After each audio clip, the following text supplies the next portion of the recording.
Assalamualaikum warahmatullahi wabarakatuh. Baiklah, perkenalkan nama saya Elsie Meliansa, NIM 2011290044, kelas 3B Tadris Bahasa Indonesia, mata kuliah Morfologi, dosen pengampu Dina Putri Juni Astuti MPD.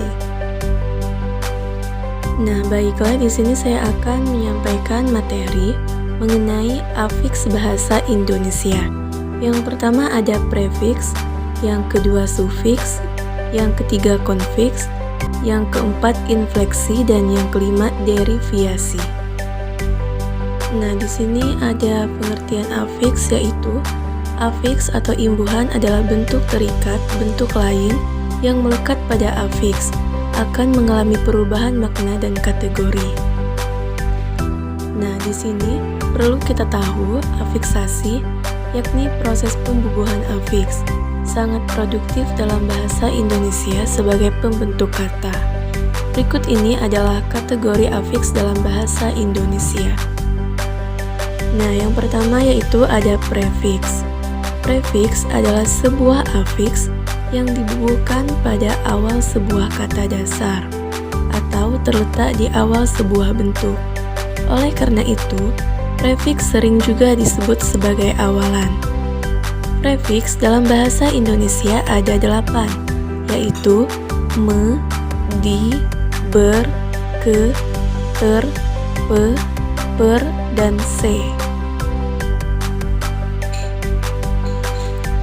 Nah, yang kedua di sini yaitu sufiks.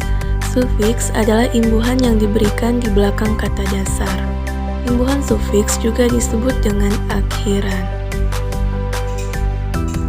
Nah, untuk contoh akhirannya adalah an, kan, nya, i, man, wan, wati, kah, dan sufiks yang melekat pada kata asing serapan yaitu al, iyah, asi atau isasi, er, if, or, er, dan isme.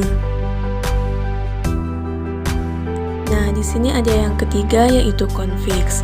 Konfiks yang sering juga disebut ambiks atau sirkumfiks adalah imbuhan di awal dan belakang sebuah bentuk dasar. Bahasa kita mengenal 4 jenis konfiks, yakni an, misalnya dalam keadaan, pe-an, misalnya dalam pengiriman, per-an, misalnya dalam pertemanan, dan ber-an, misalnya dalam bertolongan. Nah, di sini ada yang keempat yaitu infleksi. Infleksi adalah proses morfologis yang menghasilkan bentuk-bentuk kata yang berbeda dari sebuah leksim yang sama. Contohnya, infleksi di dalam bahasa Indonesia, misalnya adalah kata buah dan buah-buahan. Buah adalah kata benda tunggal, sedangkan buah-buahan adalah kata benda jamak. Nah, yang kelima, yaitu yang terakhir ada deriviasi. Deriviasi atau derivasional adalah proses imbuhan terhadap suatu suku kata yang berakibatkan mengubah kelas kata tersebut. Misalnya imbuhan pada kata sing menjadi singer.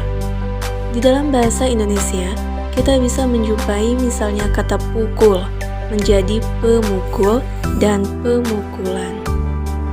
Nah, mungkin hanya inilah materi yang bisa saya sampaikan. Kurang dan lebihnya saya mohon maaf.